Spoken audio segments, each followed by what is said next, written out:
Tosibox is OT infrastructure automated. We deliver cyber-secure, IT quality networking specifically designed for the machine level. In 10 seconds, you create internet invisible, private infrastructure with no public IP addresses on a 256-bit, AES encrypted, layer 2 capable point-to-point network. No cloud-based routing, period. With Tosibox, you own the data and you always will. And because we require physical first, multi-factor authentication, you control the access. What started as remote maintenance networks has evolved into global infrastructure, enabling data analytics and establishing a platform for recurring revenue. With Tosibox, you can focus less on building networks and more on building your business. Welcome to Industry 4.0. All right, everyone, good afternoon and welcome to the EMA technical presentation. I'm Colleen McCain, Marketing and Member Engagement Manager with EMA, and I'll be your moderator for today's presentation.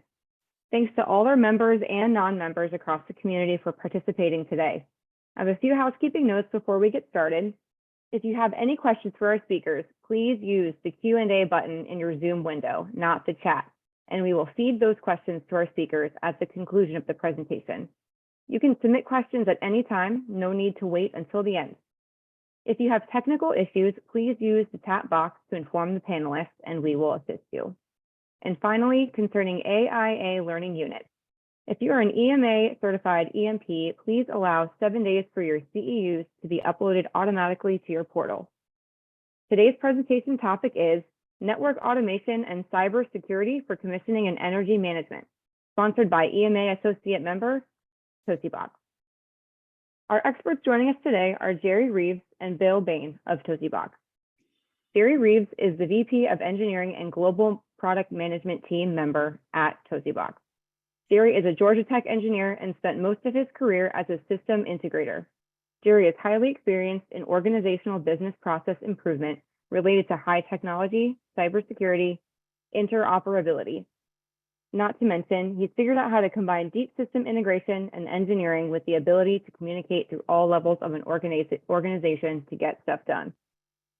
Bill Behn is a founding member of Tosibox Global Executive Team and president at Tosibox, Inc., leading the charge in enabling Industry 4.0 initiatives in multiple verticals in 150 countries.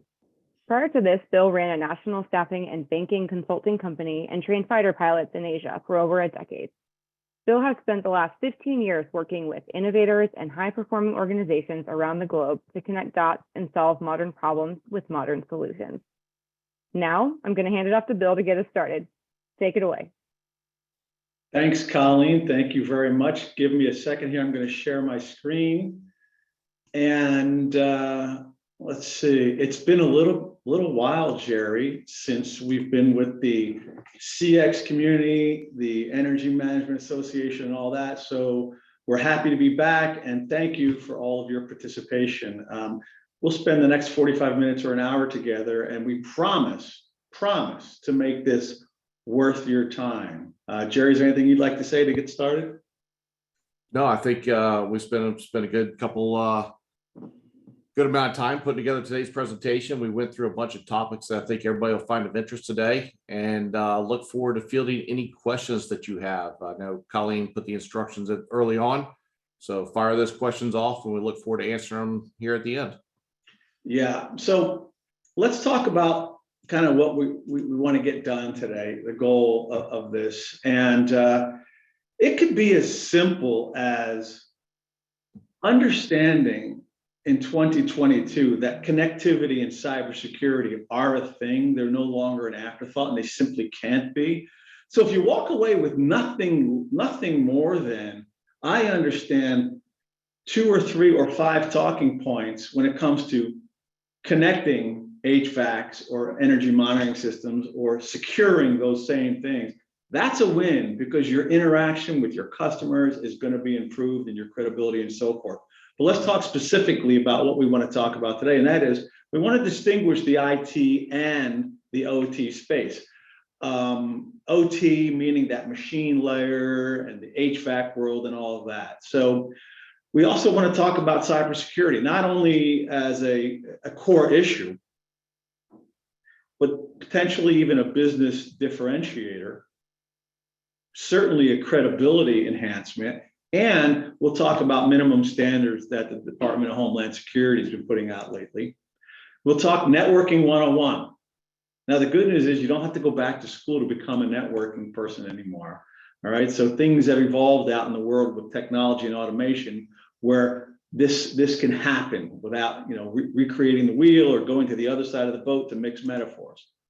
We're going to talk about networking for commissioning and energy monitoring, whether it's greenfield or brownfield, whether this is before IT gets into the building or after IT systems are set up. And then we're going to wrap up, Jerry, with a little roundtable on automation and applications, the changing landscape. What technology is available now inside of this realm to, make your lives easier, potentially make your businesses more profitable, certainly bring optimization to what you do and cybersecurity and all that. So it should be fun. It will be fun. It'll be fun if we choose to make it fun. Before we get started, I do want to ask Derek to turn on his camera. We're having a supporting cast, so it's not just Jerry and Bill. We've actually brought in one of your people to speak with us. This is Derek McGarry. Some of you may know him. He's an engineer. So just a little bit about him. He's a Cornell grad, all right, and he's been working in this industry for over 2 decades. Roles such as energy analyst, mechanical engineer, energy manager, commissioning provider, and overall tech enthusiast. He spent the last 8 years focused on the development of connected and commissioning automated and functional testing technologies for people like you. He served on the local boards of ASHRAE and the USGBC. Derek, what is the USGBC? That's the Green Building Council. That's what made commissioning what it is today, put it on the map. Yeah, thank you. So you could tell that Bill and Jerry, we have to operate in multiple verticals. So some things that might seem obvious to everyone on the call might not be to us. So Derek, thanks for joining this. This is going to be a conversation. We want this to be a free flow of information, and we want the folks to actually walk away being smarter. So let's get started. So let's distinguish something right off the bat, and we're going to build this thing up today. We want to understand that there is a major difference between IT and OT. When we think about OT, Derek made it clear that OT is not necessarily something that's in your consciousness. This is the machine, this is the BAS, the HVAC, and all of that. There's 2 types of connected networks. Both are essential in today's business world. One is mature, they've been around for decades. That's your email systems, your CRM and all that. That's the IT world. The less mature connected world is that which is connecting the buildings, the lighting systems, the energy monitoring, the sensors, the elevators, the BAS, the HVAC, everything. In our world, it's boats across the oceans, railways, police cars. It's all getting connected, folks. We've connected the people. We've been doing that for 3 decades or more. Now, all of us on this call are connecting things. So, Jerry, just off the top of your head, what would you like to talk about? I mean, the differences here and why it's important to distinguish the 2. I think it's important to understand, Bill, that, as you correctly pointed out, the IT space has been, around for decades. As you said, it connects our workstations, it connects our servers, it connects our printers, our business systems, right? And so it's had, a lot of time to evolve and create standards, create working protocols that integrate together. And as you said, the OT space is more of a fledgling development when it comes to connectivity, security, interoperability. And so what we find is that many of the devices, many of the systems that we connect aren't necessarily interoperable amongst themselves. Maybe within their OEM group, they all talk. Maybe they share a certain protocol. But some of these systems, because of the nature of their operation and their work, they have very specific needs. For instance, and this is a big one in the building space, BACnet. All the buildings use BACnet as its primary communication protocol on communication, whether it's MSTP on the serial side or BACnet IP on the IP side. BACnet is the primary protocol that you'll find in the OT world. Step into the IT world, you're not going to find BACnet. There's usually some sort of translator in the middle, BACnet to OPC or MQTT. But when you're creating buildings and modern buildings, or even converting brownfield that we'll talk about in the future here, or interconnecting campuses, you have to respect the nature of things like BACnet or other controller communications and features, and be able to tailor a network and its security to optimize how those devices engage your business. Yeah, that's important. And, when we think about what we're trying to get done here in the next hour, it's also, to me, it's also important. So all the differences, Jerry, that you talk about between IT and OT, it's important for the professionals on this call to know that there is a difference. And when you're talking to an IT professional, they've never heard of BACnet. Yes. And they have no idea what that is. So for us to come in and be able to distinguish the two, it gives IT a sense of, yeah, okay, this makes sense. Yeah, I don't know what a PLC or a controller is, and I don't even want it on my network. So we'll talk about that in a minute. Correct. Something else to me that I like to think about is, if you think about cybersecurity and uptime in these two worlds, in IT, rightly so, they're more concerned about cybersecurity than uptime. So they'll be fine taking the email system down as long as it's secure. In the operational world, you can't just shut the HVAC off, or you can't just stop a production line or whatever. So uptime and cybersecurity have almost an equal weight. So you've got to maintain both, instead of just being able to have a binary. Hey, look, we're not secure, we're shutting it down. So that's something else to think about. The protocols is important and all of that. So it's also important, and I've already mentioned it, that the IT is mature. This OT world is fledgling, but it's no longer a nice to have. It's an essential part of business to have your operational gear connected. Okay, we move on along our storyline to help make all of us better people. Let's talk cybersecurity. Let's talk cybersecurity as a core issue, and potentially even a brand differentiator. And I'm going to tell a story right now. We were on the call earlier this week with a systems integrator out in Texas doing midstream pipeline connectivity. No different than connecting an HVAC or a BMS or a traffic light on an intersection. It's all the same. Well, this gentleman's nationally renowned systems integrator, the FBI came knocking on his door, surprised everybody, and they asked him and his team to join a call. This is this week, folks. All right. So the call was all 12 regional FBI offices, and the call was specifically about what's happening in Eastern Europe right now. And what was interesting is, the thing that really struck me is, the last time they had a call like this was at 9/11. So having said that, cybersecurity, we keep thinking it's going to be a thing. Folks, it is a thing, and it's been a thing for decades. And now we believe, Colonial Pipeline happens, we all kind of forget it. Or the Target hack happens and we all forget it. All right. Cybersecurity is here to stay. Jerry, what were you saying yesterday about cybersecurity? It's here to stay, but it ain't getting any.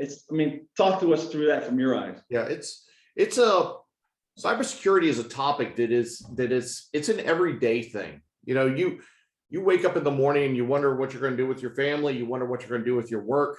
Okay. You wonder what you're going to do with your finances. Cybersecurity is almost in that top realm of things you need to think about. And I know you're rolling your eyes going, Jerry, I'm not going to worry about, hey, what am I going to do with my cell phone today to be more cyber secure? And maybe it doesn't have to be that emphatic, but when you think about connecting, or you think about logging into your computer, if you think about creating a VPN back to your home office, these are all touch points of cybersecurity. And the big thing that I like to share with everybody is cybersecurity is everybody's game. It's a team effort, right? It's me working with Bill. It's me working with Derek. It's us working with our conference folks here. It's us working with all of y'all in our day-to-day business. And it's us working together as a community to make sure that we are being cyber secure, not just in our home front, not just in the IT side with printers and servers and everything, but also for the devices that control and manage our buildings. Okay. Because believe it or not, some of these devices that we have in our buildings have as much compute power, if not more, than our phones or computers, right? And can very easily be used as a negative instrument in a cybersecurity situation. So to me, cybersecurity is a team sport. Everybody needs to be engaged. And the first thing you can do is become knowledgeable about the systems and applications that you use and find out, what does it mean to make this operation cyber secure? And if you don't know, raise your hand and ask. Everybody is willing to help. There's no wrong answer. There's no, oh, you failed at this. Raise your hand and ask and get involved. Yeah. So Derek, in a minute, I'm going to ask you about what your customers are asking you about cyber, if anything, in a minute. But I want to talk about a couple of higher level kind of thoughts on cybersecurity. Jerry mentioned it's a team effort. Today, we're talking about network cybersecurity.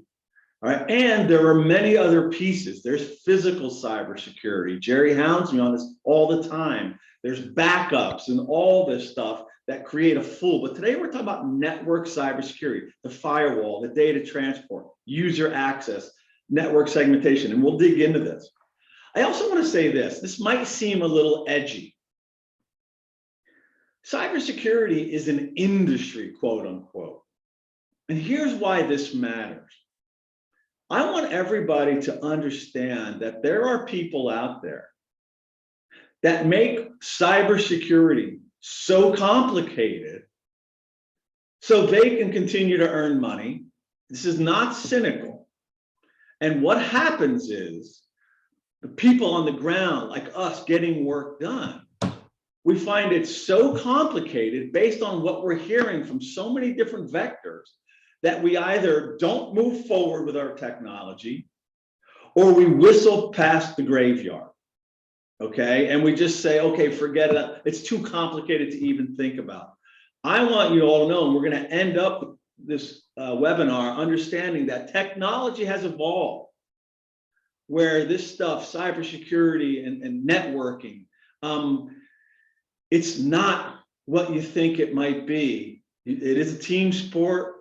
It's multifaceted, but you no longer have to whistle past the graveyard and hope you have it right.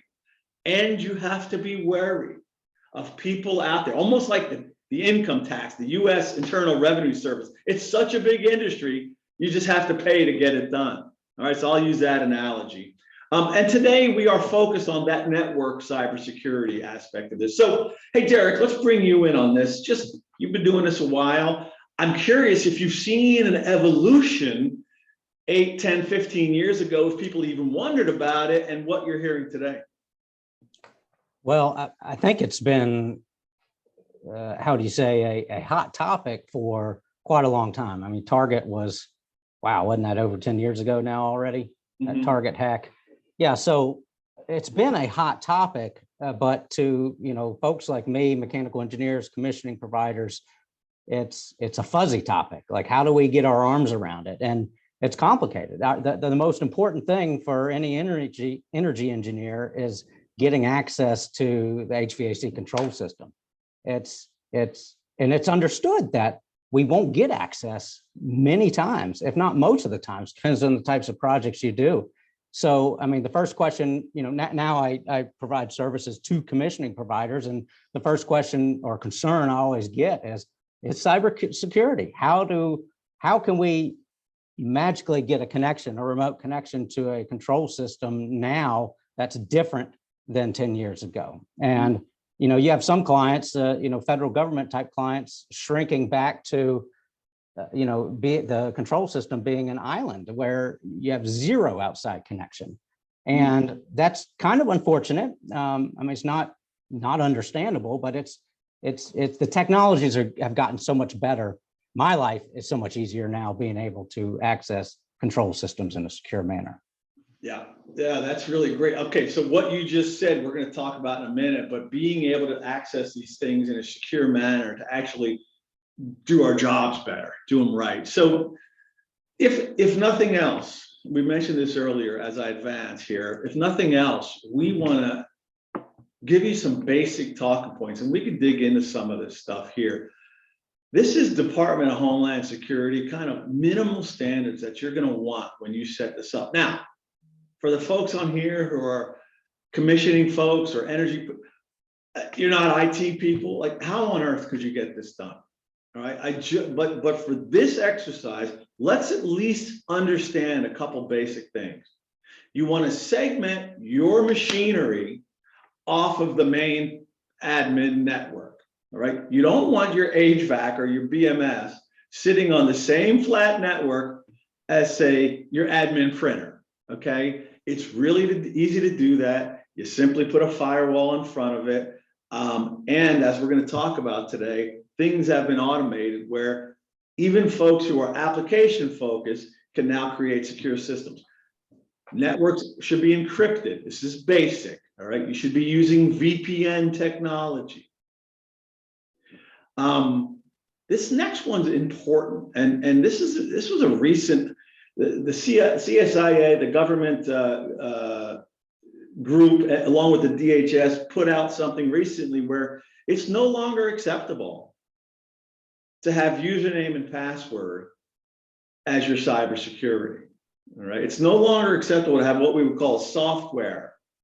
It's a must now to be in any critical infrastructure, and dare I say, in the built space also, not just the federal built space, not just military buildings, to have multi-factor authentication. Jerry, why don't you just give us a little primer on what multi-factor authentication is? Yeah. So multi-factor authentication is basically broken down into three constituents. It's something that you know, right? Something that's in your head, like a password. Something that you have, okay? It could be a token, okay? Cryptographic key, something like that. And it's something that you are. It could be your face. It could be your biometrics. If any of y'all are using Windows Hello, or you're using a biometric scanner on your PC to log in, you're using a component of multi-factor authentication. Putting two or more of those together is what, as Bill said, the government is recommending as a minimum standard for accessing networks and systems remotely.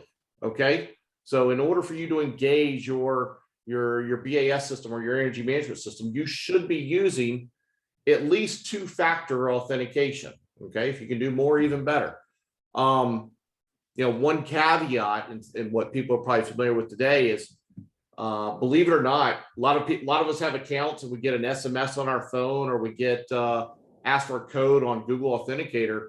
Believe it or not, those are not two-factor authentication methods. Those are what are known as two-step authentication methods. Okay, not at the same level as a true two-factor authentication. So again, the government is coming back and saying, hey, let's relook at authentication and really understand what makes a system secure from an access control perspective, and really buckle down and try and use a true multi-factor authentication approach without the steps. So this is important. And if you have questions, feel free to ask, but you can very easily search multi-factor authentication. There are tons of websites to bring up what these details are. Yeah, the best example, folks, of multi-factor authentication, it's one we all use every day. And remember, our goal is to demystify cybersecurity, at least at a basic level, and networking so you can securely get to that which you need to get to. But my favorite example is your ATM card. You've got to have that card, something you have, and then you've got to know the PIN code. That's multi-factor authentication, not two-step. That's multi-factor. So that's one way of looking at it. To demystify this, we don't want anybody's eyes glazing over. I'm watching Derek to make sure his eyes aren't glazed. If I could see Derek glaze over, I know we're in trouble, but you're staying with us. Okay. So as we wrap up this short primer on cyber, the last thing I want to implore everyone is you're never, ever allowed to have an inbound port.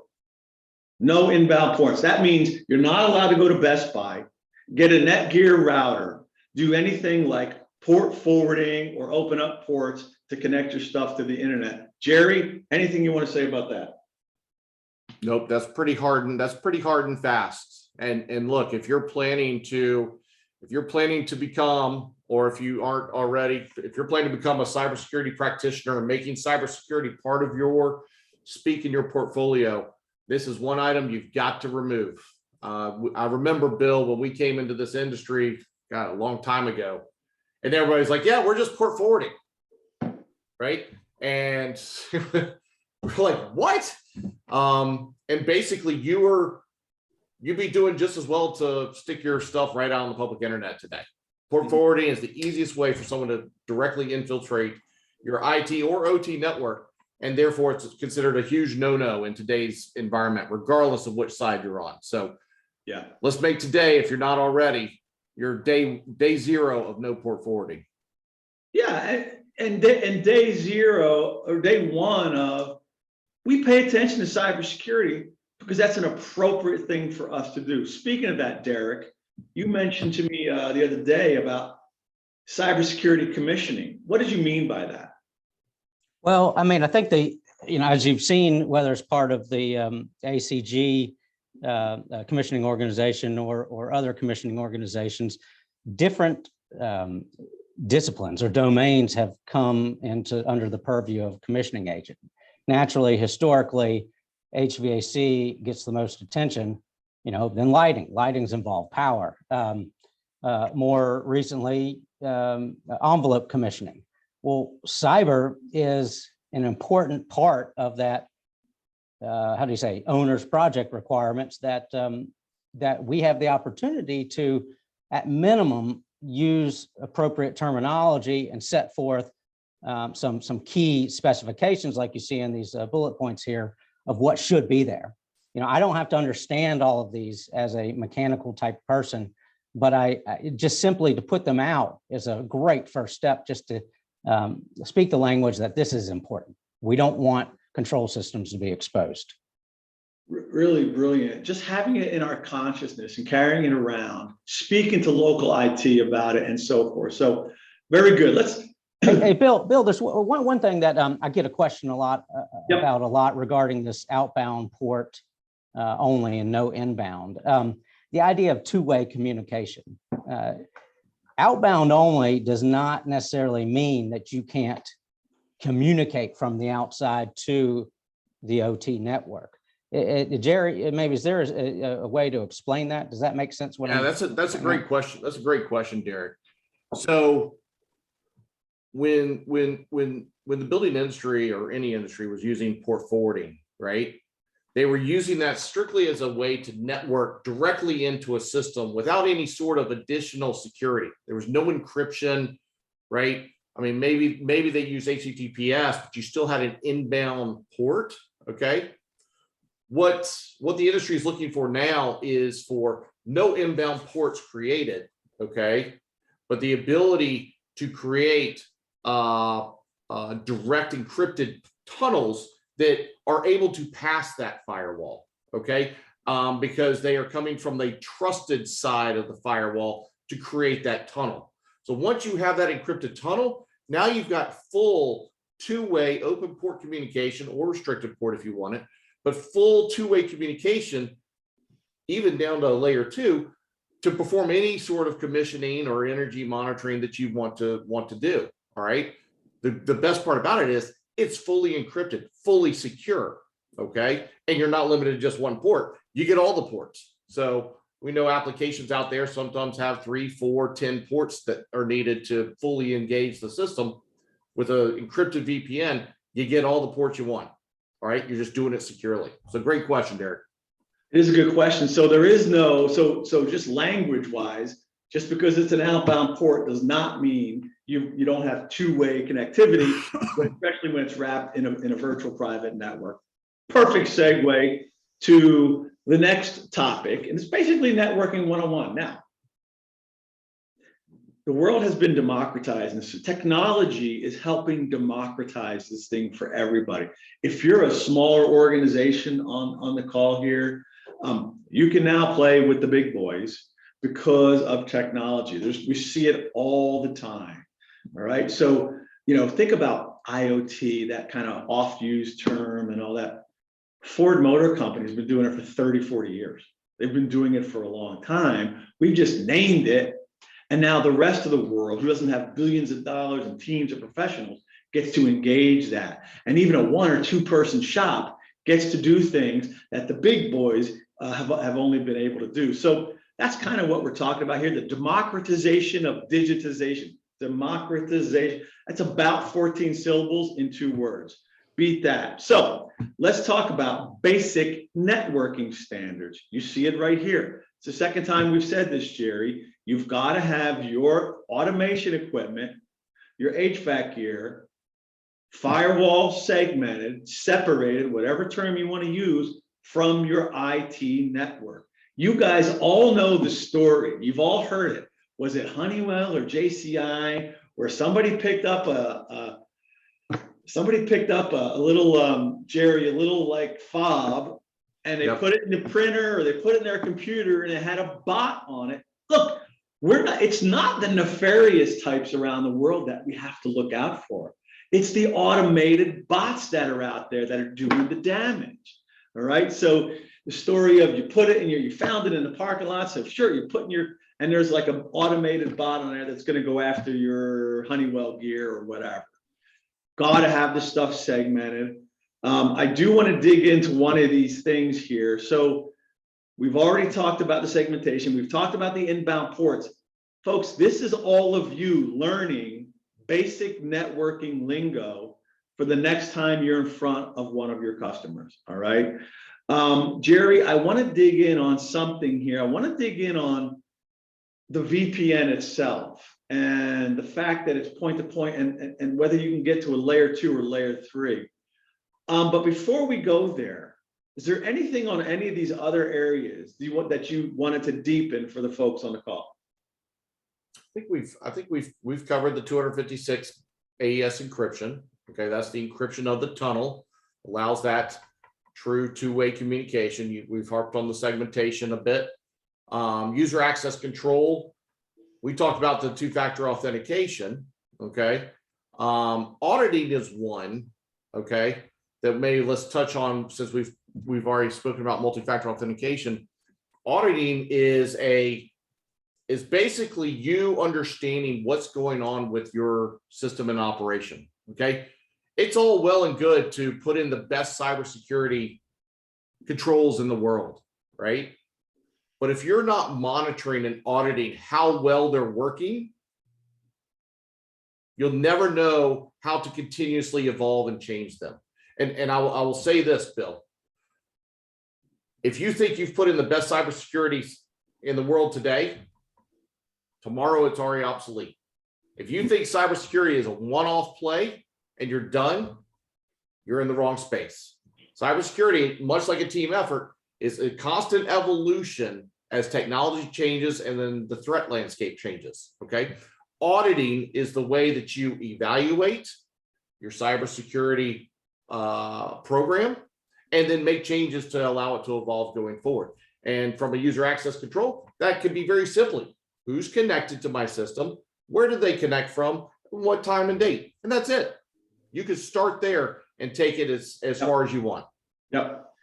Good stuff. So much for demystifying. Jerry's going to complicate this again for you, but no, let's keep it simple, right? So now you want to go to layer 2, layer 3. Okay. We are going to touch a little deeper on one thing.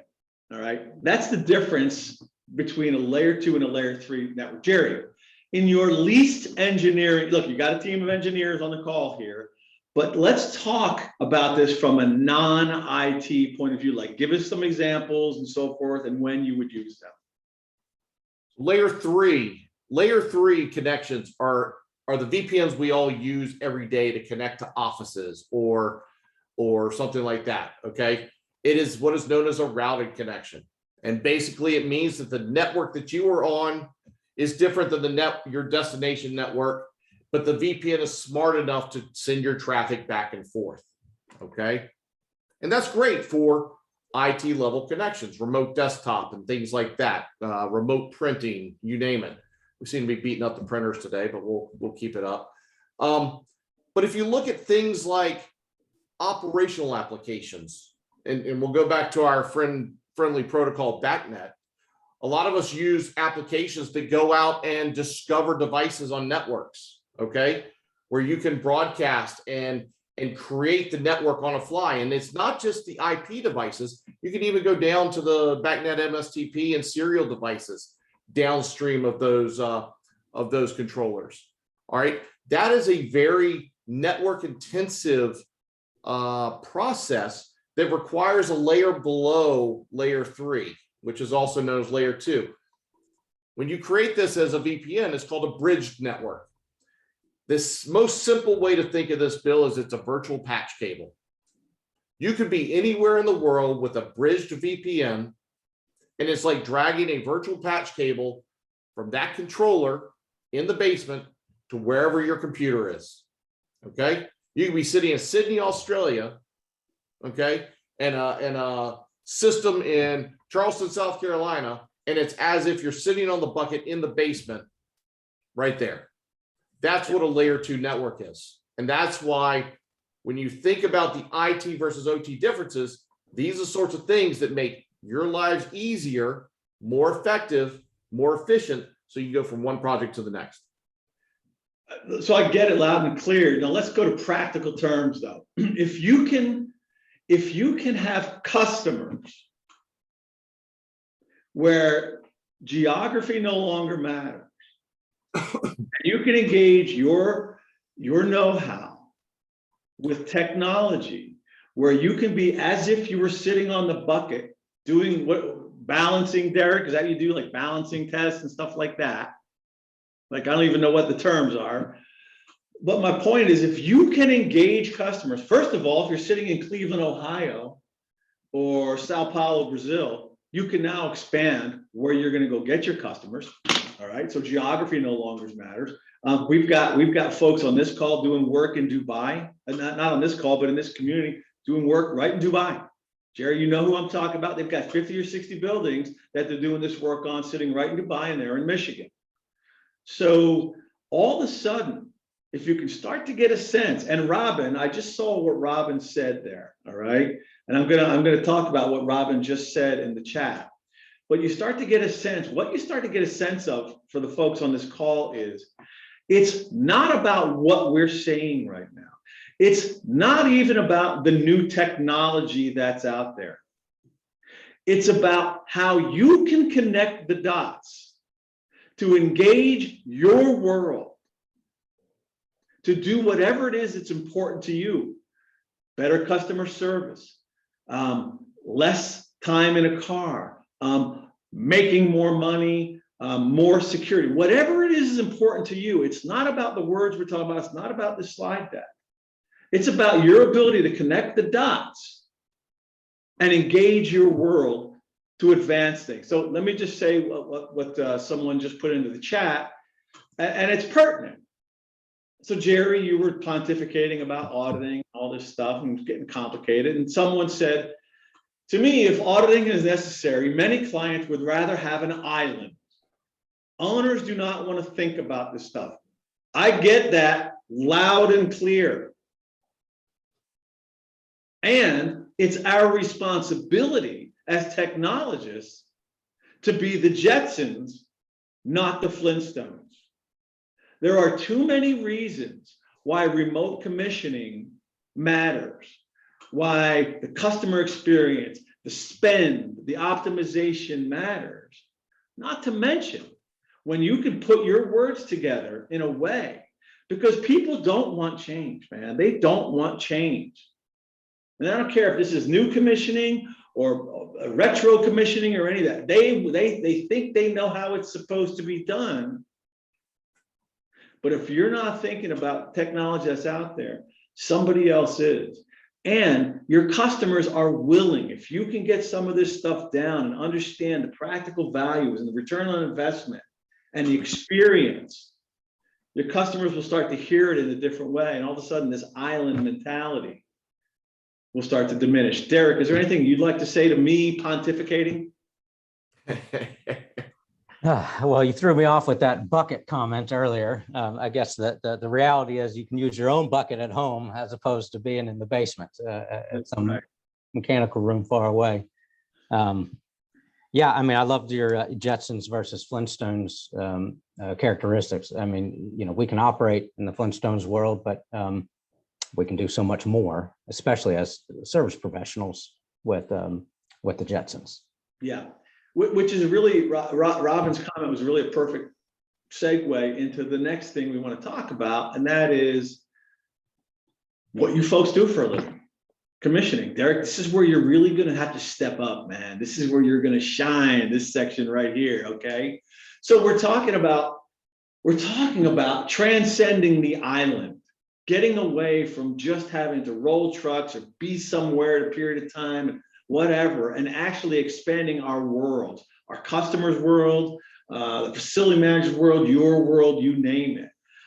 So we want to contemplate two types of remote commissioning. That's pre-IT and post-IT. So Derek, just off the top of your head, talk about, in your mind, the value of remote commissioning, remote connectivity. Well, it's, you know, this concept, we call it, I shouldn't say I call it, we call it, the industry calls it connected commissioning. You know, I didn't come up with that. It's been around as a term for at least 6 or 7 years. I'd say spearheaded by some commissioning consultants. But the idea is that data tells us facts and transparency about what's going on. And how many times have people on this phone, on this webinar, driven 2-3 hours to a project site to find that the systems were not ready for you to test? It's a waste of time. It's a waste of everybody's time. And so having connection to the control system is hugely valuable. But here, what this topic starts to address is, you know, yeah, there are some clients that will never evolve their BAS beyond an island. But the reality is every single construction project, that control system starts out as an island before it gets connected to the owner's network. So that makes it even, you know, harder to get connected theoretically. But modern technology enables that to happen. And we're not just talking throwing a hotspot on there and an unsecure router. There's all these things that we need to address. But if we can have a solution that enables us to connect using cellular during construction before the BAS gets connected to the owner's network or the broader internet, we've made our lives as service providers so much easier. But that's not the only thing. What we're really driving is greater value for our customers. It's because if you don't see it, they sure as heck don't see it until people land in the building and start complaining about things, or they get their energy bills or whatever.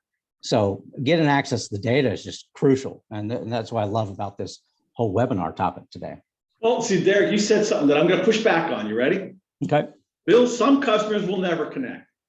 Now, I know all the 100 people on this call right now are going, yep, that's true. Some of them aren't ever going to connect. And I'm going to say, bonkers. Okay? At some point, the pressure, the software that's coming out of Silicon Valley and wherever, the pressure or the conversations coming from the technologists on this webinar are going to be such, the cost structure is going to be such, the cybersecurity is going to be such that people will, it won't make sense not to connect, Derek. I'm not saying it's going to happen overnight. It will happen. All right. I'm always reminded, what's the Henry Ford thing? He says, yeah, if I really gave my customers what they wanted, I would have come up with a faster horse or something like that. All right. They don't know. They think an island is better. But where we are in 2022, we're going beyond control, beyond the world of control to optimization. So I'm going to suggest that the technologists on this call are going to learn and show their customers that their buildings can do things they never thought they could do. Their buildings can drive money to the bottom line. They can provide a customer experience and an indoor air quality and things that the building owner never even thought they could do. That maybe 10 years ago was cost prohibitive, too insecure, or just really crazy. I was on a panel the other day and somebody was complaining about all the new software coming out of Silicon Valley. And the first thing that came to my head was, it's like these phones, all right? Remember back when we had a flip phone, there was such thing as an app. But apps were so pervasive and then so good, you had to have a phone to engage them. So I'm going to say that the new technology, all the new software that's coming out of all these places, it's not confusing the industry. It's actually going to drive the industry forward and create a need, a market need, and a pressure where the owners are eventually going to come to you and say, how come my building's not connected? All right. So thank you for starting this topic off, Derek. And we got to start, we got to start moving forward. I like what you said, everything about remote connectivity. We've already talked about how now you can do this securely. Now, what's also important is your migration path. I mean, this sets up, you said it before, Derek, there's no IT, it's a true island, has no choice. We could throw a Verizon Wi-Fi router up there or something like that, or we could actually secure it with real networking that we can then migrate when IT does come on board. Have you been involved in anything where it's a pre and post IT migration, Derek? Yeah, I spent a number of years doing monitoring-based commissioning where we're going into these brownfield, as you call them, existing building scenarios where control systems were installed before it was really a conversation to get remote connectivity. So, without changing anything in the control system, you can gain access to that workstation down in the basement remotely. Now, that's not a final solution for the control system. That control system probably needs to be upgraded, but the connectivity layer is independent of that. So that's a great step forward. And then the other scenario we come across all the time is simply in a construction environment where we want to see trend data from the HVAC. We want to try to automate functional testing, which is now possible because of technologies like we're discussing. Oftentimes the VAS is islanded during construction, then it gets connected to the IT network, and you'll get kicked off if you don't have a secure solution. So that's why that matters. Yeah, so the thing I want to add to everyone here is, imagine if you could bring some of the basic topics we're talking about today into an island, a greenfield, a new construction. You're actually training and teaching your customer right from the start that an island is no longer the way to go. You're actually training them that security, the cyber commissioning, as Derek likes to talk about, the security, you're actually training them from the start before they ever even got there. They go, whoa, you mean this stuff's secured? Oh, and you can get it and I could look at it on my phone or whatever it is. All of a sudden, besides all the advantages of remote commissioning, connected commissioning, you're actually training your customer that data matters. All right, let's move on. Anything you want to say there, Derek, to wrap this up? Well, I think that the biggest fear, this islanded concept, is just IT and OT the junction between the two is fear. And it's easy to throw, you know, an island, but it doesn't have to be that way. That's just old school. Yeah, you must have the deck in front of you. So that's another great segue as we start to wrap up and get to that fifth section. Working with IT, if you can come with a context of there's something here to talk about and actually bring some stuff to them, then all of a sudden they start to think in terms of segmentation, cybersecurity, access control, connected commissioning, and then in the future, energy monitoring, and all of that stuff. So I really love that you're training them. So here's another question from the field. What about OIT devices that all want to be on the internet, cameras, sensors, whatever? Can these be used on a cybersecurity attack? Okay, so for the technology people on the call, the statistics are that the unengineered devices, VoIP, cameras, connected printers, these are actually the most, these are the attack vectors that people use most.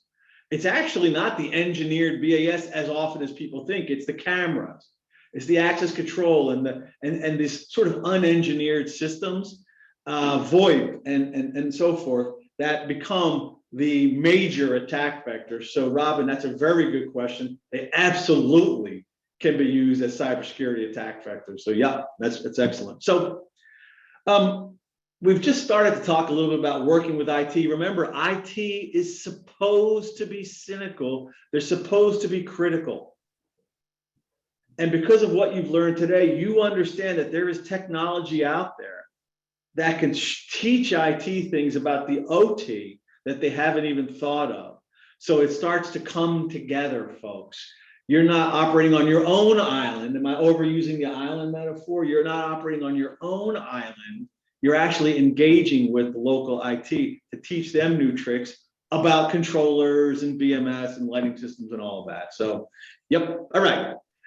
Last topic. Let's move forward.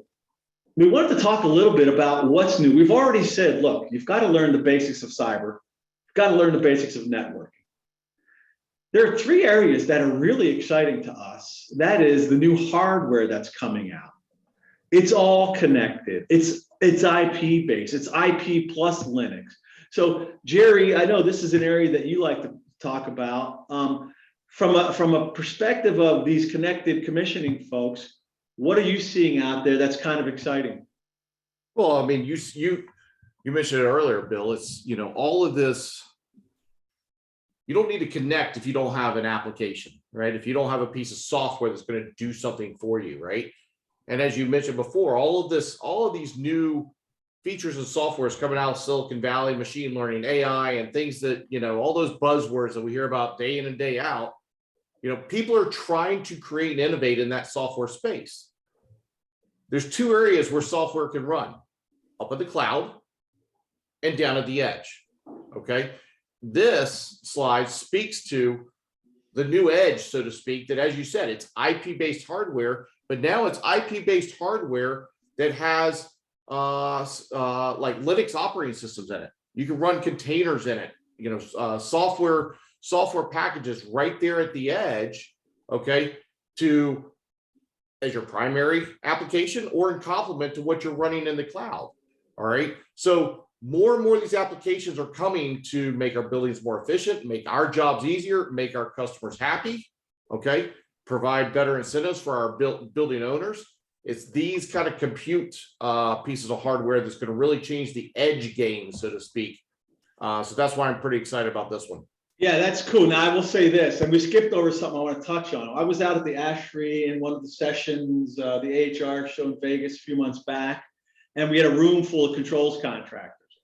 And somebody on the panel said, raise your hand if you've ever installed an IP-based controller. One person put their hand up, okay? Derek, you said to me just yesterday, people are still putting in the old stuff, man. Twisted pair, all that stuff, right? So I wanted to touch on something, Derek, that we skipped over, and that is legacy commissioning or retro commissioning, brownfield, whatever you guys are calling it. That doesn't mean you can't bring that stuff online too. It might take a little conversion, but you can skip. Let's say let's say you've got a building owner that wants to start engaging some of the algorithms that are out there. You don't have to do a full redo on all the gear. You can actually bring some of the old protocols, convert them into an IP-based protocol, and do everything we're talking about right there. Yeah. That's classic migration. It's people put so much money into these control systems and they become antiquated, 5 years later. So there's always a migration path to make it easier. Yeah, and we're kind of talking about a migration path today. We also talk about, by the way, the software that's coming out, the software that's making all your lives easier. It's really cool. And we want to start moving forward here. I also want to say, hey, do you remember that we talked about minimum standards? I want you all to know, anybody whose eyes glazed over, I want you to know, rest easy. There is automation available today. There's automation available today that handles all of that networking, the access control for you. So Robin, all that stuff that we talked about in the island, there's technology out there today that has automated every bit of this. Taking it one step farther, that's cybersecurity. Remember, we talked about it's so complicated, I can't do it, or I'm going to whistle past the graveyard, or I'm just going to have a world full of islands like the Philippines, all right? No, there's technology out there today that automates your cybersecurity profile. That's important. And really, if you've got nothing else from Build-A-Day, get that. You can go Google stuff. There's amazing stuff out there. You can start to not do things you have always done. That's a double negative. You can start doing things a different way. Your customers want that from you. And the migration path that we talked about is really, look, you've got these buildings, you're doing commissioning. Fine. Start with a little segmentation and just do your commissioning.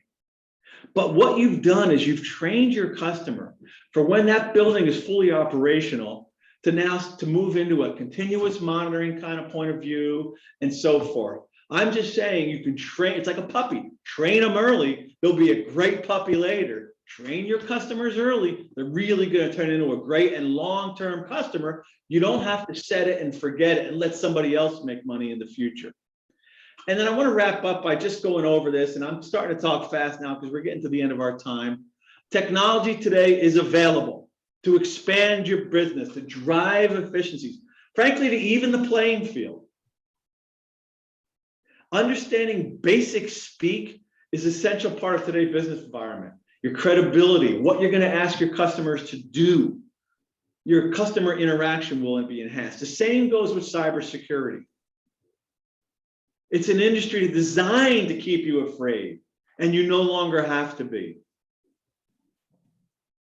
Commissioning can be a starting point for an ongoing Derek, tell me if I'm way off track here. If you've got good technology in there and you do an excellent commissioning engagement and you just talk to the customer and say, hey, right like this, we can turn this right into a continuous monitoring 3-year deal. I mean, that's a real path for you guys, isn't it? Yeah, I mean, that's been the holy grail for business growth in the commissioning world for a long time. We all know that ongoing monitoring and an optimization of buildings is it's quite honestly the single most impactful thing we can do to slow greenhouse gas emissions in the world. So, elevating it that high, but it's a huge opportunity. If you can, like Bill said, if you can demonstrate that you can bring the technological value during the new construction commissioning process, you can stay along and continue your services indefinitely. Actually know how your buildings operate. You could also just say, hey, we're going to set up an awesome building for you, and then somebody else is going to come in and get that work. Why make it not easy for them to come in and do it? Keep it on your own. All right. And don't be afraid to see the new tech. Jerry, did you have something you want to say there? I cut you off? No, I'm good, bud. All right, cool. So I do have one question that I want to answer. Robin asked, I actually don't see it here now. Hold on here. There's a question from James Poole. how as a CXA can we ensure compliance with a regulation like UFC 4-010-06, cybersecurity of facility related control systems?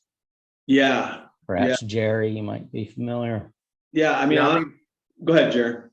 Yeah, there's a standard and regulation for everything. Industrial automation has it, building automation has it, government has it, traffic has it, and they're all pretty much the same. At the end of the day, if you're going after government work, you're probably going to have to follow that standard. But to Bill's point, the technology's out there that allows this to not be an arduous task. All right.